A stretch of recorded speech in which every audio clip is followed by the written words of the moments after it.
Welcome to Retire Too Soon, and today we're going to install a starter real fast, so let's jump in the video. Make sure your battery is disconnected before you start. Take your 16mm and 8mm socket and remove the wires off the starter. You want to remove the three 10mm 12-point bolts. Reinstall the new starter. Hold it up there. I put the two bottom bolts in. Then I work on the top bolt. Top bolt I use a ratchet.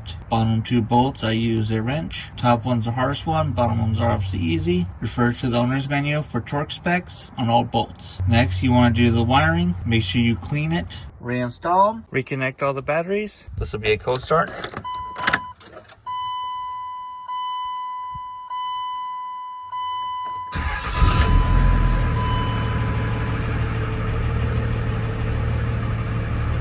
Say it looks good.